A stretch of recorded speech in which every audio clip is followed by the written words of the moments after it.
Hi everyone and welcome back to the Rise of Her podcast. Today I'm interviewing the beautiful Tanya. I'm going to call you Tanya. You can call me Tanya.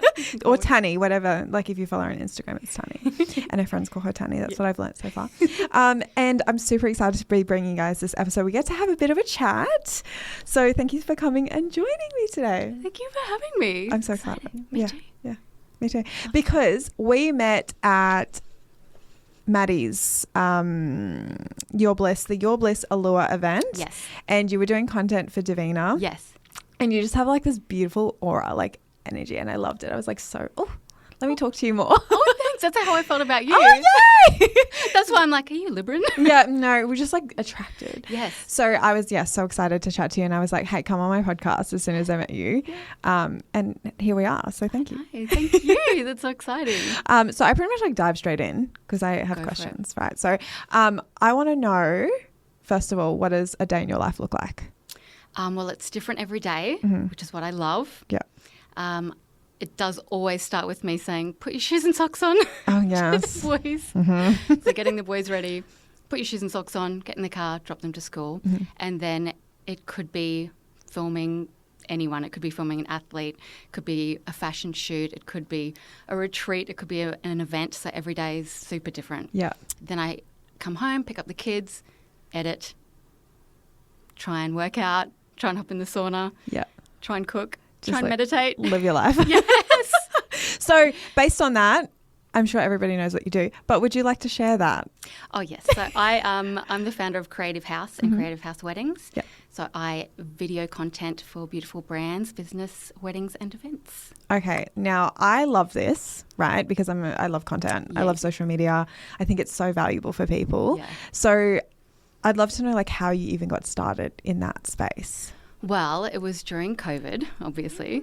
I was working at a university doing their social media, but I've always sort of been on Instagram, like on my own Instagram, doing fashion and just for fun. Like I love doing that. And then I guess during COVID, I was postpartum. I had a little baby at home and I was on TikTok and I started learning video content, which I hadn't ever really delved into. So once TikTok was happening, I started to learn like the how to clone yourself and the video editing and the sort of tricky things, just because I needed some sort of creative outlet.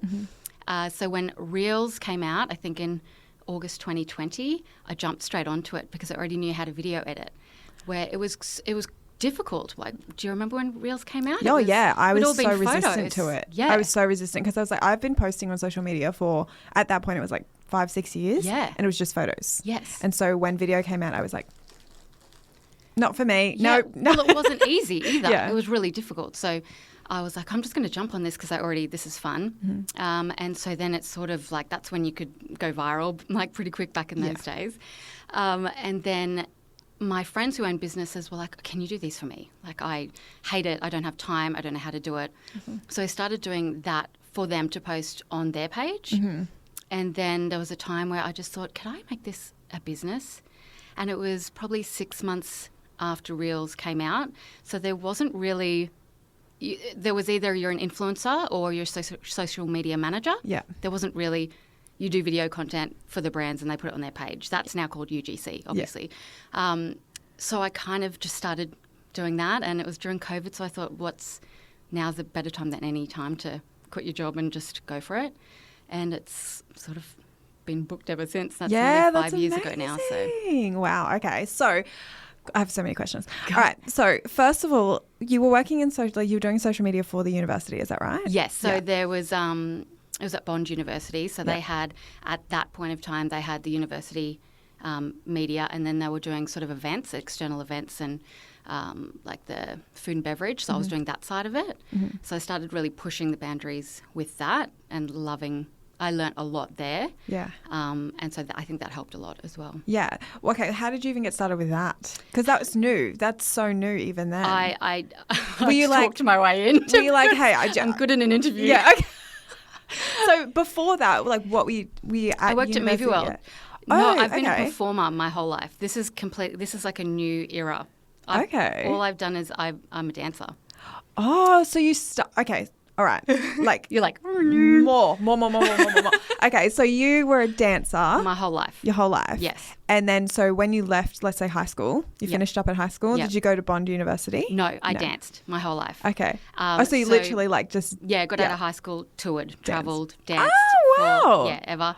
Ended up at Movie World for 7 years. Okay. Dancing, singing, like That's awesome. Catwoman, Marilyn, all of that. And then I had my first baby, and then I was like, I'm done here now. That was 30. And then I was like, well, what do I do now? That was my identity. That was my life. And then I talked my way into Bond, luckily. Had really good bosses there. Yeah. And then sort of that job was actually event sales. And then I somehow talked my way into running their Instagram. Oh my gosh, I love this so much. Yeah. The confidence though, Yeah. for you to be like, yeah, no, I can do that for sure. Yes. Did you ever feel like when you were, I guess, like pitching yourself or like being like, hey, I can do this for you. Did you ever have that like doubt in your mind that you couldn't? Or you're like, I'm just happy to give it a go? I think I just wanted to give it a go because I knew I would be better at that than what I was doing. Yeah. Because what I was doing, I really didn't know what I was doing. I had to ask a lot of questions, or they'd say things and I'd be Googling under the table, like Excel specs and like all these things I didn't know I had to learn along the way. But I did know about Instagram. So I was like, if you're wanting to do weddings and events, like people want to see proof of that on Instagram. Like, let's do that. Let's start some styled shoots. Let's get that going. And I guess I probably annoyed them for about 6 months before they were like, oh my God, okay. Fine. If you would just shut up, we'll do it. But wow, I okay. think that gave me a lot of confidence that they had trust in me because I had, no experience, nothing. And they're like, okay, off you go. Yeah. I'm like, oh. And then It so worked. when you started that, what was the process kind of like? Like, did you just jump straight in and then was there results coming in very quickly? Because it was a different era then to what it is now, which I definitely want to talk about more. Yes. But when you started, was it like a huge shift for their branding? Like just because of the Instagram? Within a year, like the weddings doubled. Yeah. And then the next year, the Wow. weddings doubled again. So, I think once that started happening and they could see a result, because it usually is hard to get a bit of an ROI on social media. Oh, yeah, it's so hard. Yeah. But when it's something brand new and you can see, okay, well, we have more weddings than we had, so it must be due to that. And I think that really helped. And then I could see the value in it as well. So I think that's helped me along with a lot of brands now that I do this. Because the wedding industry is huge, for starters. Huge, massive. Huge. And so I've always been, I guess, more concerned. I would say concerned. I feel a lot of pressure when it comes to weddings. I've been asked to do weddings for content creation. Like to film? Yeah, to film at weddings. And I just have so much pressure yeah. on myself. I'm like, if I miss a shot, yeah. like if they're not happy with it, like how do you navigate those kind of questions that come up? Oh, I feel pressure too. Yeah, okay. Because I was like, is it just me? Because I see so many people are like going into weddings and being like, yeah, I'm so happy to do that. For me, I'm like, there is so much pressure to make sure that I get that. Because I remember my wedding, for example, like we had no money when we got married, me and my husband. And so we didn't get a videographer, but Instagram wasn't that big then. Yeah. And so now it's very different, right? Because people want their content for their wedding so that they can post it before anyone else posts it and all of that. So that pressure comes with, making sure you get all the shots and everything. Yes. So how do you deal with that? Like, how do you work through that yourself? I think it sort of helps me because I just know how important it is because I've been married before. And so I kind of like the pressure and I have confidence that I know what I'm doing and that I can do a good job. And I just think that helps because once I'm there, I have a job to do and I'm just kind of focused on doing that. But I do definitely, I'm like, is it on record? Is it on record? Like there is that anxiety around it. And I think that is why a lot of people have started content creation and drop off. Like you can see there's a big surge like this looks fun and then they do it for 6 months and they're like, oh, that's way harder than I ever thought it was going to be. Yeah. So you use that pressure as a driver essentially to make sure that you get as much as possible, make them happy. Yes. Because a lot of telling people, their story. Yeah, that's it, right? Yeah. And people get, I love that you pointed that out. Like so many people start content creation and they're like, yep, this is going to be fun and easy. I just like point my phone and all that. But there's so many other aspects to it. Like you need to make sure the quality is really good for starters. Yeah. Like the amount of, so for example, a client of mine recently came to me and was like, I'm paying this much. He was paying like $800 a week for a content creator to come in. And he said, it's all blurry and I'm always following them up to get the content out there. And it hurts me because I'm like, this is your business. And so he was like, there's so much pressure on me right now. Sweetie, thank you for your patience. I have 2 boys. This is like You go for Yeah, it. I've not ever had to do this before with my kids. I think this is great. Yeah. No, it's true though. This is what This is happens, real. right? This is what happens. Yeah. Um, I have to bring my kids to shoot sometimes, Yeah. often. yeah, and it just is what it is when you're like working mum, right? Yep. Anyways, back to what I was saying.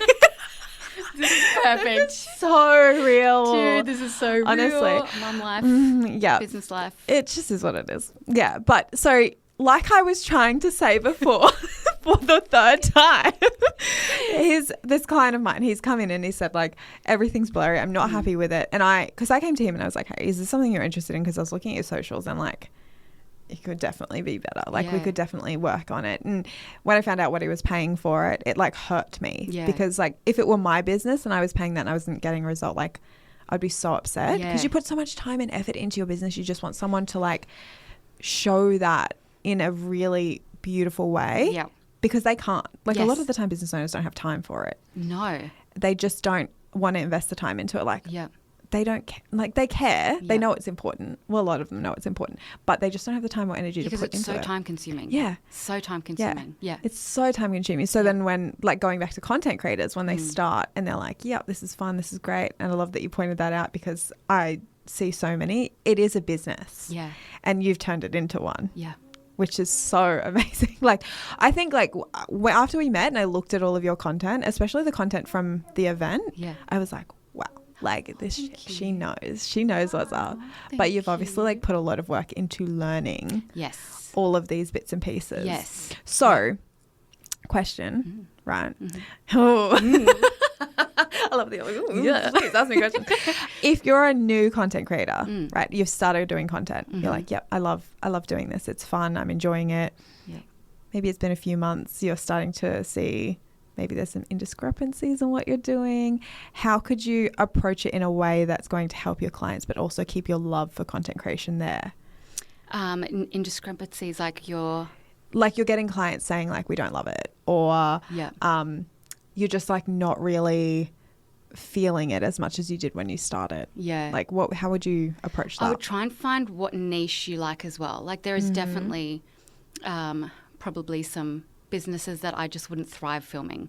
Like you have to have that sort of passion behind it. Like I love doing fashion. I love weddings. I love, anything beautiful. Like I don't know how well I could do, I don't know, like tools or, Like concreting. I could still do that if Yeah. it's like, a building company or things like that. But you have to have some sort of passion or understanding of the brand or what they're trying to showcase from that brand. I think also like don't be afraid of asking your friends who have business, can I do some for you? And you give me some genuine feedback. Because they will give you genuine feedback and say, hey, like, I probably wouldn't put this on my Instagram. It needs to be a bit clearer. It needs to be... Some businesses don't want to, or also don't have time to talk you through, hey, it's a bit long, it's a bit short, it's a bit this, it's a bit that. So I think trying to do as many as you can for experience so that you can get feedback. Then you can put it on your page as well. And then they've got a bit of a reference as to what you do and your style. So people can see my style on my page. They're probably not going to ask me to do something that isn't along that range. Oh, I Does that make totally, sense? yeah, it makes perfect sense. And I love Yeah. that piece of advice because I think some people are afraid to niche down because they're like, well, I'm going to lose money. Yeah. But if you're doing something that you just don't really love or you don't really understand what's happening and what you're filming, like that's why I always ask so many questions when I'm with somebody that I'm filming. I just ask them so many questions because that will help me film the essence of what they need for themselves, for their business, for their brand, for their culture, for their wedding, whatever it is, that will help. Otherwise, I might be filming something and missing completely something else. So it is probably a lot deeper than people think it is. Like I think a lot of time people say, oh, like BTS. And I'm always like... what does that look like for you? Yeah, I feel like I wouldn't describe mine as BTS. I feel like BTS is a different thing again. Okay, so what is Yeah. BTS to you? To me, BTS is almost like we're at a shoot and somebody's taking behind the scenes of the whole shoot, including me and the photographer. That's my brain of I it. see. Yeah. But other people have a different reference as well. Yeah. So it's just what you, I guess, want to create. Yeah. Are you a content creator like that does BTS specifically? Yeah, me or no, I mean like other, like is that a question that you could ask yourself? Like, yes, am I a content creator that specifically does BTS? Yes, And then you have a might content love creator doing BTS, so Yeah. you're getting a full. That's how I perceive it. Probably other people don't. For me, for my brand, Yeah. I would perceive it as somebody's taking an overview of the day, so you can see a little bit of everything. Whereas I feel like mine is quite close up, Yeah. and that might be used for a website or instead of videography almost, or Yeah. as well as videography. So I think can be something different again. Yeah, they're two different things, right? Because it seems like can be, yeah. your style of content is very detail based, like Yes. very detail and like high quality, and it's not like at the same level as like, you know, whole setup, like videography setup. Yeah, somebody would have to actually say to me, "Oh, we would want you to take some BTS, like Yeah. get a full setup." Yeah. If that makes sense. Yeah. Yeah. So it's Yeah, different like, again. Yeah. that's the thing, is like you can be a content creator in so many different ways. Yep. Like there's obviously, you know, your basic content. Anyone who just runs out there and takes whatever Yep. content. Just Well, so essentially, everyone can be a content creator these days. Even vendors, business owners, makeup art, they're all content creators because they're having to create content for their own brand as well. But that doesn't necessarily mean, say you're really good at UGC, doesn't necessarily mean you'll be great at filming weddings. Yeah. Say you're a wedding content creator, you might not be great at filming UGC. So there are all different aspects, and you might not be across the board, and that's fine. You might just find an aspect that you really love doing, and that's okay. Yeah. Or maybe you're great at everything, and that's go girl. Such a good answer. Slay. Let's journey to Instagram specifically, because you do TikTok as well, right? I mean, Not that much. I'm more Primarily Instagram. Yeah. What would I you feel like TikTok's just a whole different level. It don't is. you? Oh, yeah, it's different. So the Yeah. way that I look at TikTok and Instagram are both very different. So Yeah. Instagram's more of like your pretty, like, people go there to shop, essentially. Like, purpose is shop and purchase, conversion. Yep. And then your TikTok is more like discoverability. Yeah. And like understanding you on a deeper level without the pretty stuff. Like, people don't like pretty stuff on TikTok. They just don't. Like, as much as you want to say they do, they don't. They don't. They don't love the curated. No, they want it to feel like I'm just like jumping on FaceTime with you. Yes. Yeah. Yep. That's what I always say to all of my clients. I'm like, you're jumping on for a FaceTime chat Yeah, like if you're you on just TikTok. quickly picked up your phone. There's no thought behind it. Yeah, all the ads on there as well, same kind of thing. Yeah. They don't want to see it edited. Yeah. It just is what it is. And Yeah. that's okay. That's Yeah. so fine. Instagram, different kettle of fish. Like, that is where people, from my experience, like I would love your insight on this as well, is like people go to Instagram as a conversion tool. It's like, I'm interested in this product that someone's spoken about. I want to go check it out on Instagram. And that is like whether or not I decide to purchase. Yes. Which is wild. Like, what an interesting way to shop. But it is what it is. Like, 100%. and what would you say to people who think that Instagram is dead and not worth investing in? Big mistake. I love it. It Straight is a up. big Yeah, mistake. big mistake. If somebody says to me, "Hey, I've got this new hairdresser," my first thing is I'm going to look at them on Instagram, and that my first idea of them is yes or no. If they're not posting, if they're low quality, then I don't think they value their business very much. Same with totally restaurants. agree. I'm planning a trip to Europe at the moment, and it's all through Instagram and TikTok. Every hotel I look at, I go straight to their Instagram to see if it's legit, pretty much. Yeah. To see if I can trust that's a really nice hotel or if it's not. Because if it's active on Instagram, that gives me faith that people are staying there and they're tagging. And Yeah. do you know what I mean? Oh, I know exactly gives what you mean. It's trust. credibility. Like, It's credibility. It's like if you go into a cafe and they have, the little fridge at the front with all their beautiful cakes. It's like having the fridge and not putting any cakes in it. Oh, I love that analogy. That was good, hey? That was so good. Wow. Okay. I'm going to invest all this money into this fridge and not put any cake in it. But that's what it is. Yeah, no, I totally agree. Like, that's spot on. Like, Yeah. I find that Instagram's just it's a huge conversion tool. I think people just forget about it. Like, I don't know, like, because that's exactly what I do. Like, if I find a brand on TikTok, for example, like, I go straight over to Instagram to check what they've got going on. Yes. And that's what I want to see. I want to see the picture of, like, the pretty cake or, like, the nice outfit that someone has just posted, and I want to see the details of it. Yeah. That's where I want to see it. I don't want to look on their website. I don't care about that. Like, I want to go over to their website to, like, actually buy the thing. Yes. And I want it to be really easy and simple from there. But Instagram is where I'm looking. Do you find, like... Because I find myself, like, obviously I'm in this world, I'm in social media and, always active making content. Are consumers the same?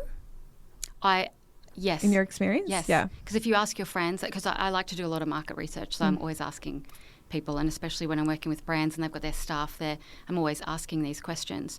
And they tend to agree. They feel like if they're going to invest in going to a restaurant or going to a new like brand or a makeup, like whatever it is, they go straight to Instagram. And it's a trust to get an idea whether this is, can I trust in this? Have other people gone to this? What are people wearing to this restaurant? Who goes there? Where's it near? It just gives you a bit of a, like in this era, we love certainty.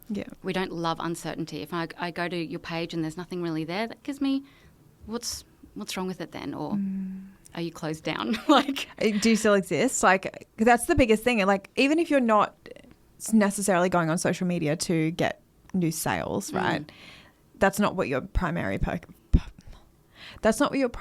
focus is to go on there and go, okay, well, I'm going to buy something right now. Or I'm going to shop at this specific place. Like, if that's not your purpose, that's okay too. Oh my gosh, no, sorry. Let me journey back. So what I'm trying to say is, I lost my train of thought. No, so if you're a business and you're going to social media to post, it doesn't have to just be to get people to buy stuff. It can be to let people know that you're still active. It doesn't have to be like, I'm trying to go viral. Oh, yes. Like 100%. It can just be like, I'm just trying to connect with my customers or my clients or whatever. So they know what's up and they know that I take my business seriously. I think that's the biggest thing is like, I don't take a business seriously if they're not active on social media. Like it's obviously different if it's like AGL or something like that.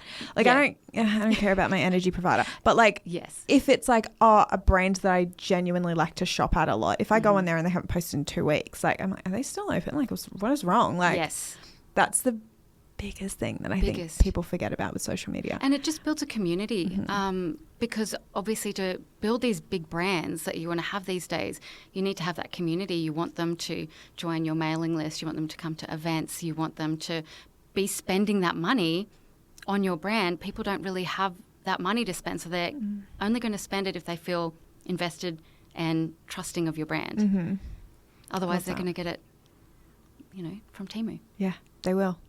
Because why not? Because why wouldn't it? Yeah. Why would you? Like if they don't care that much, like why would they? You perked up a little bit when I said virality.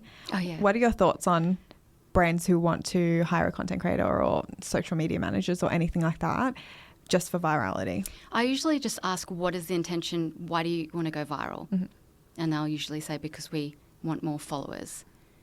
I'm like, okay, that's great. You can get that sort of another way going organically, maybe not as quick, but to go viral, there isn't, in the way you want to showcase your brand, it's very difficult. Because to go viral, honestly, let's say you have to be funny and relatable. Let's be honest. We know that's what gets viral. Like you're going to share something, it's funny and relatable, or it's polarizing, or it is something that people can save and share because it's informative. So it has to be a certain type of content. So you might not be going viral for the ways that you want to go viral. So saying you're doing something funny and relatable, great, we've got you going viral. Then they come to your page and there's no other funny videos. You're not going to keep the client. So you might get the followers, it won't convert to sales. So it just depends on what your intention is. Yeah, I totally agree. Yeah. I feel exactly the same. That's what I say to any clients that I have. I'm like, if you want like a piece of content to go viral, like we can do that. It's just like, there'll be a cost. It's not going to go, like it's not going to convert to sales, like necessarily. Like a lot of the time if the product goes viral, it's because there's a whole campaign around it. Like there's not just one piece of content that goes viral and sells everything. It's a lot of pieces of content from a lot of different creators that create that virality in a product or a service. Like that's what it is. And I think there's obviously this like excitement around like growing heaps of followers and that. But I mean, honestly, like I've had clients that have over 100,000 followers and have had no sales or struggle to sell anything. And they're constantly like, I don't understand why. And I'm like, you're not disconnected from your audience members. Like you've got a lot of followers, but they're in different countries. They're not interested in your brand. They're interested in the funny content you're doing or whatever the content that is going viral. So it's not necessarily building community. So you might have smaller community, but they're buying over and over and over again. So it just depends on what the intention is, is what I always ask. Totally agree. And I could never promise I'm going to make you go viral. Unless it's going to be probably at a cost. So to your business. when you like, I guess, sell to a business, Like it sounds like you get a lot of inbound leads, right? Like Yes. a lot of yours is inbound. Yeah. If you are ever approaching someone being like, hey, can I do your content? How do you position yourself so that they understand the value of what you're doing? That's a really good question. And I was just saying this to somebody the other day, because obviously at the start when I was building the business, I had to approach people because first of all, it wasn't a thing. So I had no template on how am I going to charge this, how many I had no idea of what to do. So I had to build it. So I was never afraid of, I would go into a shop that I loved and I'd say, hey, I'm Tanya. I'd love to create a video for you and then give you that video. And if you love it, feel free to post it on your page and then we can chat packages. And that's how I started getting my first few clients. I So love just that. going out there, yeah. But now, 5 years in, I don't feel the need to persuade people. I don't think it works well. If I'm coming to a brand and trying to persuade you that social media and content works for your brand, it just won't work. Like unless you're passionate and you want to showcase your brand, I can't persuade you. It's not my brand. It's not my business. So I try and let the inbound leads come in now. Yeah. So if you're, let's say you're new now, right? If you were brand new now, you had to start from scratch, what would you do? I would do the same thing. Yeah. I would go out. I would just, and it's hard to say go and do things for free in this era. People like, you are worth something, but at the start you do need to get experience. And that is how you build clientele. It's how you build a portfolio for yourself. You can't come in with nothing on your Instagram and be charging top dollar. We want to see, like, well, who have you worked for? Can you show us some content? So if you can build that up and build sort of trust within businesses, I think the best thing you can do is just get experience. And you can film. Anybody's happy to have some content. Yeah, honestly. So go to who it's you expensive love. now. It's expensive. So go Yeah. to who you love. Go to a shop. Go to a brand. Go to a friend who does running or is an athlete or a singer or a podcaster, and just go, hey, just half an hour. Just go in, film something. If they love it, they're going to post it, and that's how it starts. It won't take long. Yeah. Yeah. No, I love that advice. That's great advice. And I agree with you that there's a bit of a movement at the moment where people are like, don't do anything for free. And I mean, I've said it in the past, like, but I think it depends on your experience as well. Because it's experience. If you've when you're had, starting off. Yeah. if you're brand new, like you do need to build experience. You do need a portfolio in a sense. And although it's like, yes, it would be great to charge, $200 per video to start with, it would be good. Have you actually created anything yet? Yeah. That's the thing. Yeah. Because you want to deliver something that is really good for the brand as well. And it comes from that value point of like, what can I offer you as well? Which I love, like your advice on that, on like what you would do. Well, because it when benefits you as well. Like you're only, the more it's the more you do, the better you're going to get. Yeah. So the more that you can do, and if they like it, they're going to post it, that benefits you. And straight away there you've got a paid job. Yeah. Like it doesn't take very long. Yeah. The more you can do. Yeah. And I just think that's the best way. That's what I did. Yeah. And I think that was the best way. Yeah. What's the best brand or campaign that you think that you've worked on that's been the most enjoyable? Well, maybe not the best, but like the most enjoyable for you. So many. You're like, oh, don't make me choose. Don't make me choose. Often people are like, oh, who have you worked for this week? And I can never think. It's like crazy. I definitely think weddings. Yeah, you just love weddings. I love weddings so much, especially cultural weddings. That just lights me up. I love documenting people. Like I documented my friend recently who did an Ironman. Oh my gosh, that's so wild. Yeah, so I love that, just telling people stories.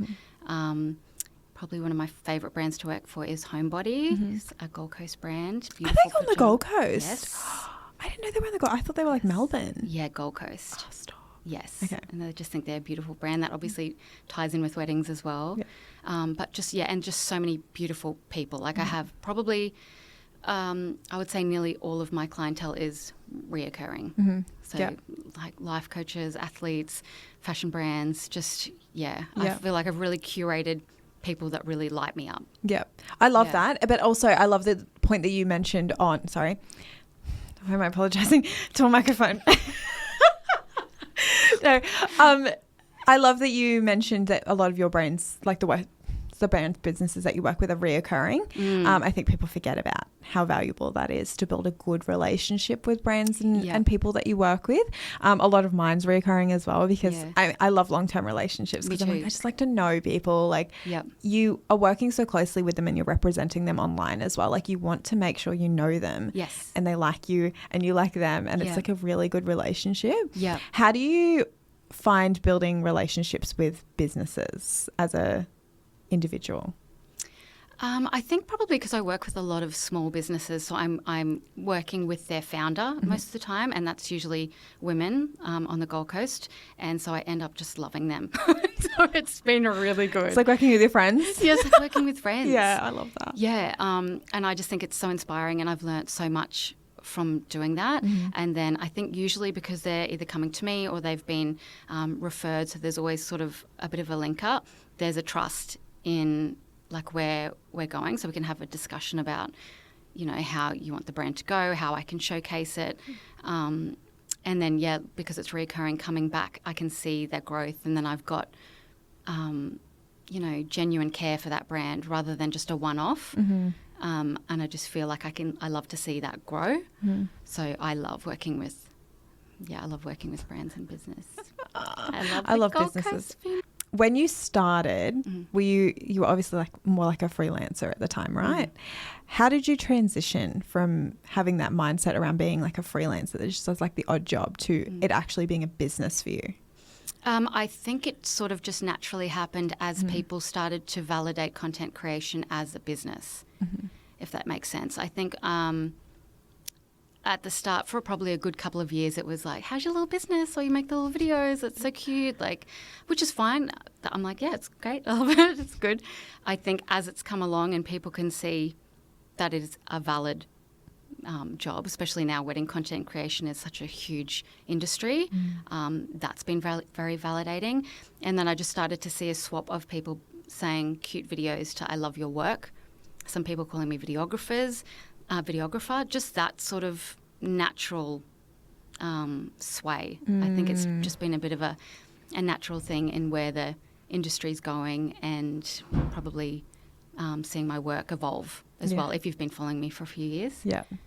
Okay, so question, because it just popped into my brain. Like, that's so wild how my brain works sometimes. You do listen like mini-series, right? Yes. They're podcasts? It is a like vodcast. So yeah. I film people and just do like these little 3-minute Yeah, I've seen snippets. them. Yeah, I've seen them. I wasn't sure if it was like a podcast and I was just missing it. It's a vodcast. Yeah, a vodcast. Okay. Tell me about that, please.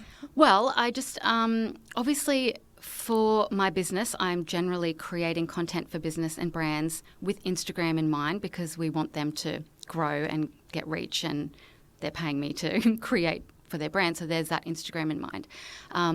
But I meet so many amazing people, like of all like differences. It's crazy that I just have to stand there and listen to a lot of people, a lot of, you know, different cultures at weddings, business owners, founders, billionaires, waiters, like everybody's different. I'm just sitting there listening like a fly on the wall. And I often come home to my husband, I'm like, oh, I wish people knew this. I wish people knew more about this or knew about this. And so I just thought, for a passion project, without having Instagram in mind, if I can just film people just quite raw in a video like manner and be able to share that, and they can just listen. I just wanted to do that for me, like, and for people to watch and to listen. Yeah, and people love it. Yeah, yes. Yeah, they are. Yeah. But it's not a passion project for you. It's a passion project. I've had people ask me like, can I pay? And I'm like, no, like, it's not something I charge like. I can do something similar for business, but to do that for my page, I don't want you to pay. Yeah. It needs to be from my perspective, so you can't curate your answers. Yes. Oh, I love that. I think that's really important, because it's hard now, because if you have people on like, so for example, when I sent you through the flow for this podcast interview, I used to do questions. I used to be like this, but I found like I just love to have conversations with people and like get to know them just organically. Yeah.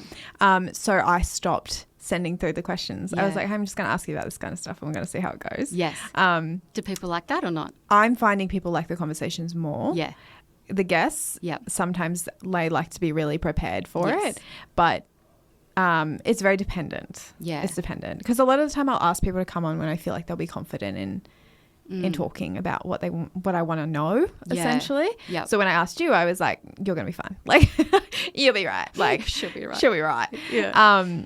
And so that's why I like to do it that way, because the point of my podcast was to share stories from people that I found interesting to start with, but also who are female founders in a sense and creative, because there's so many that curate those answers. They want to know what the question is so that they can edit it and edit it and edit it so that when they come in, it's scripted. Yes. And without even knowing, they're sort of doing that. Like, I think it's fine to have the ums and ahs, or I'm not too sure, like, hang on, let me think, or like, stop the, your child's crying, like that. I love that. Yeah. That's real. Like, I might not be sure of an answer, or I have to think about that, rather than having it curated.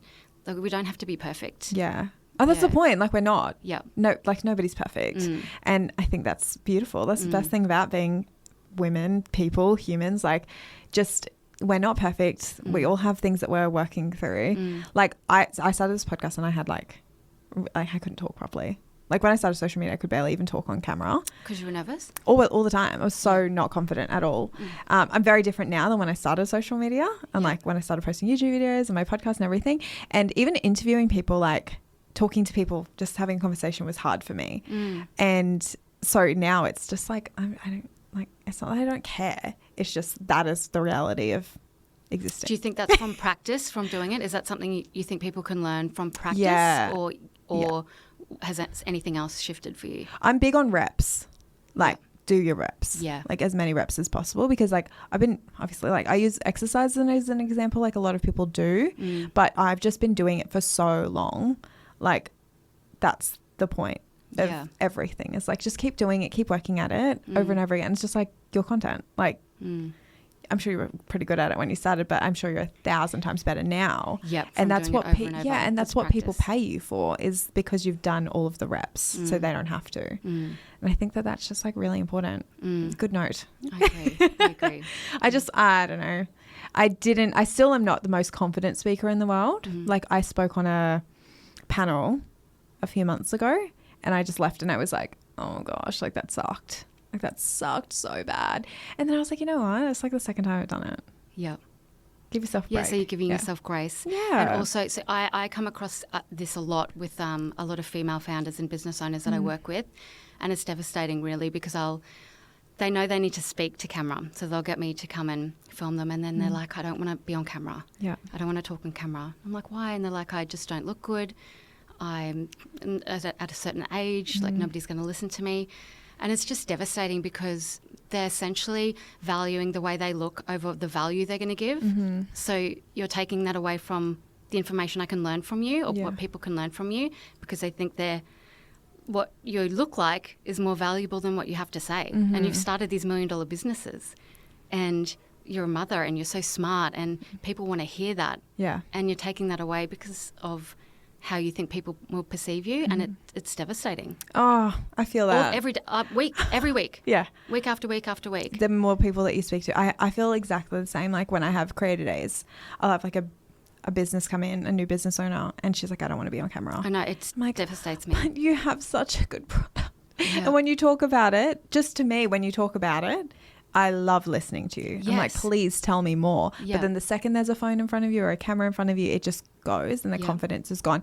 And coming back to it, it's like, just keep practicing. Like, the advice that I like to give people when they're starting out is like, just give yourself a challenge of like 21 days, get in front of your phone camera, like as if you're FaceTiming someone. 21 days, just do it. You don't have to post it. If you post it, like, it'll definitely help. And then look at that piece of content every day before you post the next one and just minor tweak. Yep. And then by the end of the 21 days, you've got a huge, like, what do you call it? Like, the increase, like how much better you've gotten over those 3 weeks, those 21 days is so different to when you first started. But it's also the confidence of doing it over and over and over again. Yes. And having confidence in what you have to say. So I try, like, obviously when somebody's saying that, that's a real feeling. So saying, no, you're so pretty. Like, no, that's not going to do anything. No. So I really try and gently explain sort of what I just said. Like, if you're telling your daughter this, or if you've got Gen Z people who are looking up to you, would you want them to say that or feel like that? you've got so much value to give. And, you know, when we open Instagram these days, of course women feel like that because you open it and it's, oh, Kim Kardashian's neck's a bit this. Pamela Anderson's like, oh, good, she's not wearing makeup. Oh, maybe she should put some mascara on now. She's looking a bit old. So we're still talking about women all the time. Yeah. But that is not the majority of people. That's just the noise. When you open up your screen, you're listening to a founder speaking about how they've created this business or about their product or how they do their marketing. You're not going, oh, she's a bit old. Yeah. She's a bit fat. She's a bit ugly. Nobody's thinking that. Nobody's commenting that. They're saving that information because I'm wanting to start a business like you and I look up to you. Yeah. And so I think gently explaining that to women and they go, yeah, like you just got to. But I don't, like, even right now, like, I'm going to hate this video 100%. But I know that the value that I have to say is more important than how I'm looking. But that does take practice. It doesn't mean I'm confident. Like, I still don't love this, but I love a chat. Yeah. And I'm going to assume people aren't like... Oh, people are not. Well, that's what I always tell myself as well, is like, people care way more about the message than, like, if, like, yes, it matters. Like, obviously we're talking about content as well, but like, it matters the execution of it, but it doesn't matter as much as the message. Like, the message needs to be so strong. If you can get a way to support it with pretty pictures, like, amazing. But at the end of the day, like, we want to hear what you have to say. Yeah. And the more women that actually speak up about what they're doing and what they're going through, it helps everybody out. Everybody. Even if it's one person. That's why I say all the time is, like, if I share something that's more vulnerable, like, lately I've been sharing a lot about my journey because I feel like I've actually finally healed from it in a sense. I think when you go through that over and over again through our lives, it's just a constant cycle. It just is what it is. But because of that, I feel like I've been able to heal through sharing that myself. Yes. Because I know that it's helping someone else. Even if it was the past version of me, there's someone out there who's going through what I've been through. And so I can share that with confidence, being like, okay, this isn't even about me anymore. Like, yeah, it's that. It's not even about me anymore. Yeah. I film a lot of retreats. I filmed like heaps of women retreats, all different types. So like trauma release, yoga, like somatic, all the different ones. And so I've been able to just sit there and listen to women and what they have to say. And I feel like I'm just so lucky because you just don't get that. Most people will never, ever get that perspective. And so I think that's helped me. And then I feel like that I can help people tell their story. And I just try and make it a little bit more comfortable. Like, rather than looking at the camera, you can just look at me and we're having a conversation. Or if you don't want to start there, maybe we can do some video and then you can do some voiceover and we can start there. So just trying to ease them in without feeling like it's like straight bangs. Yeah. So just trying to find ways to tell their stories to make them feel comfortable. It's not even just content, is it? Oh, yeah. It's not content. Yeah. When you're talking about it, I'm like, it's not just content. Like, No. I'm the same though, because I'm like, let me tell people about what you actually do. Yes. Not what you do, but like what you do. Yeah, what you do. What you do. Yeah. On a deeper level. Yes. Like, let's get... Yes. Because there always is. Like, there's a reason why people start things. Like, why did you start your business? Yeah, to tell people stories. Yeah. Yeah. If you figure out what it is and then you keep that at the forefront of everything that you do, you can work past those, I'm uncomfortable in front of the camera, because it's like, the reason why I'm doing this is because I want to share my product that I've been working for ages on, because it solves a problem that I once had. Yeah. So it's like, just get there. Just practice. It's okay to be nervous. All right, I'm jumping back to dance because I'm curious about this. Yeah. When you, like, how did you start dancing for starters? Like, how did that even begin? Just when I was little. You were little? Yeah. And you were like, yeah, I love it. 3, yeah, just loved it. So you danced in Brisbane, and then did you, when did you move to the Gold Coast? I moved to the Gold Coast when I was 24. Yeah. So, like, quite a while ago. Wait, so Bond is up here though? Bond's here, yeah. So I danced my whole life. Yeah. Then I moved to the Gold Coast when I was about 24, and I started Movie World and stayed there till I was 30. Okay. Then I had a baby. Then I went to Bond for 5 years. And then I started this 5 years ago. Okay. So it's Wait, how old are you? I'm 40 this year. I'm 40 in You're in 40? October. Oh my gosh, inspo. Thanks. Stop, because I'm 31. You're a baby. I'm a wee lass. You're just a little baby. Yeah. Oh my gosh, your energy and everything, like... I was like, okay, so I love this reaction. I love it because it's giving me okay. life. So for context, to be completely open, I always thought when I got to a certain age, I would no longer be able to do content. Oh, I always think about that. Okay, so I was like, I'm 31 this year. I need to phase myself out. Yeah. Okay, so you're No, 40. girl. You're 40. I'm just starting. Like, Stop. So you had that thought, right? You just said that I you've do had think that. about that. You think yeah. about that? Yeah. What is it that makes you think about that though? I don't know. Because I guess I had that thought when I was a dancer too. But my friends are still dancing and they're 40. Yeah. The generations are changing. It's just not the same. Like when I think, it blows my mind that I'm turning 40 this year. Like that can't be, because this isn't what I thought 40 was. When I look at my friends, they don't look like what I thought 40 was. Yeah. It's well, a when you're a different kid, you era. think you're like 40's like, Yeah, but I think I'm that on my just way was a out. different. Yes. I remember my mum Yeah. turning 40, so I can't possibly be turning 40 and still be doing content. Like, we're just a younger generation. Like, it's completely different now. People are starting to have families. They're meeting their loves of their life at 40, starting businesses at 40, starting businesses at 50, 60. Like, it's completely different now. what? Because I always think about like, oh, I wish I started earlier, right? Not kids. Well, like I was 19 when I had my daughter. I mean like business. I was like, Yeah. I wish that I had started my business when I was like 20, right? I don't. I definitely don't, like, because I didn't have the maturity Yes. for Yeah. it, for starters. But I always think the same thing. I'm like, I need to phase myself out because I'm getting older. But I agree with you. Like, it's a different time now. Like, people are having kids older, Yep. like as they're getting older now. And I think that's great. Like, Yeah. I actually think it's really, really good. Yeah. Because I had my kids younger and I wouldn't change that. Yeah. Yes. Yes, one of the Speaking children I of- had. I think that's what makes me good at weddings, though, my age. Your age? Yep. Because you have hindsight and experience. Yeah, hindsight, because I've had a wedding and have been married for 10 years and have lost loved ones and have had a renewal and have worked in the wedding industry. I think that's a benefit for me, because I know what they're feeling. I know what they're going to want in 5 years' time. They're going to wish that they had. Yep. Yeah. Yeah. Oh, I love that, because I'm the same. Like, after I lost my dad, because I lost him a couple of years ago, my dad passed away. Oh, and I'm sorry. It's okay. I did too Yeah. last year. Yeah. Oh, my goodness. It makes you look at the world very Yeah, differently when you lose a parent. I think people who haven't are so lucky, like, hug your parents tighter. But when I lost my dad, everything changed, like everything. So my dad, for context, he didn't have a lot. Like, he didn't work his whole life to like buy a house and build wealth and everything like that. And for a while there, I resented him for it, because I was like, why did you have nothing to leave me? My dad left me with more than I could have imagined. Like, he was the kindest person and loved me with everything that he had. And like, I was just so grateful to have had him in my life. And he always taught me the value of like, how do you make people feel as opposed to what you can buy them. And so when he passed away, it just really like instilled that in me. And so my life is very different since before like my dad passed away.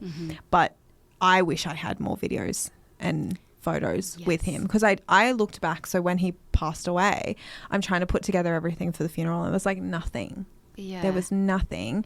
And so I take so many photos and videos now because of that. And I used to be like, I'll just take them for work.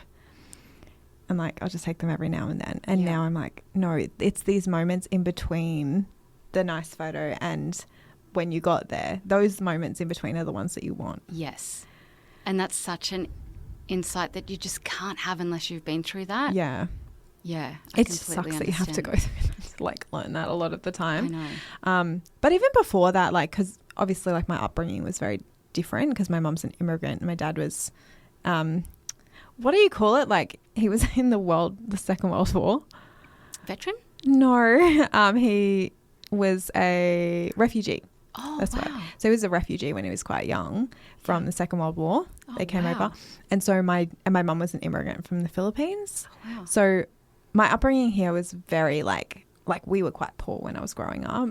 And they separated. And so it was like, I didn't know a lot of things. And so I worked so hard to get those things. And then when I got them, I was like, I don't feel any different. I don't feel any different. Like, yes, my life is more comfortable, but like, I don't feel any different. Yeah. You know? Yes. And that came from that lack of having it. Yes. I know we were talking about photos and stuff, but like, No. that's where I went. That makes sense. Yeah. Yeah. So it's like, the little moments in your everyday life are the ones that I value the most. Yeah. And like the connections that you make with people. Yes. And the relationships that you build with people, how you make people feel. Like that's the most important thing to me. I agree. Yeah. Yeah. And that for weddings, that's helped me a lot because, I know what they're going to want in a few years' time. And I think because, a lot of young content creators too, they're starting families. So that's going to be hard for them to have babies and start doing weddings because it's just a huge day. Yeah. It's such a big day. And so like my boys are a bit older now. I try not to take on too many weddings because I love to spend my weekends with the boys. So I try and do it in, like I'm about to head into September, October, which is busy season. Yeah. April, May, really busy. So I try not to just like cut out my whole year. So I'm lucky that I'm able to do that and just keep the passion. But I just have that inside of, I can see their mum and dad over there and I'm just going to get that video because I want that. And you just can't have that insight unless you've sort of lost people, family or been married or, So I just feel like that's a bit lucky on my side. And I love it. It gives me so much joy. Yeah. Weddings. Oh gosh, I love weddings. I'll be editing one of my weddings. My husband will walk in. He's like, "Are you crying?" And I'm like, Yes. Are you crying? He's like, "At your own video?" And I'm like, "Yes, it's very good." They're going to love it. I love that so much. Do you deliver I segue so fast. Do you deliver quite quickly? I try to, I try not to overpromise like next day. It takes me a long time. I don't just whip it up as well. So you don't send through raws, you send through finals. I send through raws as well. So I'll send through all the raws. Yeah. I never used to at the start. So that sort of, from listening to what people love, they love the raws as well. So I just try and send through all of those. But my main love and point of the business is to send through edited videos. Yeah, the final work. The final work. So, I try and do a couple of days. I try and get like at least one out to them. Yeah, like the next day or the day after. So they have something to post. Yeah. So they have because that's what they want. They want to post. They're waiting for me or a photographer so they can post something. Yeah. And then within a couple of days, I have the full gallery ready for them. Amazing. Yeah. Okay. We're going to get into rapid fire questions. Ooh. Are you ready? Yeah. I sent them through to you because I think it's important for people to know the rapid fires. I like to go off cuff, so I just quickly browse, so I can't remember. Yeah, okay. So rapid fires. Is this just like one? You want me to be quick? Not quick enough? Am I going to like? No. I'm not. It's not like stressful. It's like a sentence or less. Okay. Per question. Cool. Okay. So question number 1 is what motivates you to get out of bed in the morning? I just love life. Yeah. I love life and I love people and I love coffee. Oh, coffee. Yes, same. Wait, what's your coffee order? That's not a rapid fire. Iced almond latte with maple. Yum. Okay. I'm probably going to get one of those later. Okay, question number 2. What is the worst piece of advice you've ever received? In business or in general life? Worst piece of advice? I think at the start of business, I kept getting told you should just get a proper camera and be a videographer. Yeah. That was the worst. For that point of time, I'll probably end up doing that because I love it so much. But at that point of time, they were pretty much saying, don't use your phone. This isn't going to be something. Just be proper. And I was like, no, I won't. I built a business without it. Get my phone. My phone's really good. Okay, question number 3. What is the best piece of advice you've ever received? I think it is nobody is more important than you and you are no more important than anyone else. And I try and tell my kids that all the time. Oh my gosh, I think about that every day. Yeah. Like every day. I think that helps me with confidence as well. Yeah, love that. Okay, what is the most rewarding thing about your business? Meeting people and telling people stories. Yeah, and just learning so much. Love that. Yeah. Okay, and what was your quote-unquote dream job when you were younger? I think I know the answer. To be a dancer. Oh my gosh, really? Yeah. Okay, well, you did that, I so did it. Winner. Yay. And finally, this is my favourite question to ever ask. If you could leave us with one piece of advice, maybe it's something that you needed to hear today, what would it be? I think it is never underestimate your encounters with people. Like, because one, you don't know what people are going through, but also you could be meeting somebody who can change your life today. They could be all of my opportunities, like my job opportunities to meet people, like grow new friends, have been through encounters with people. And so you can't sort of judge who those people are either. Just giving everyone, I guess it comes into no one's more important than you and you're not more important than anyone else. So whether you're, you know, speaking to a hairdresser, a waiter, a CEO or whoever it is, you just don't know where that might go. And I think that's been really valuable. Oh, the humility. I love it so much. I feel that.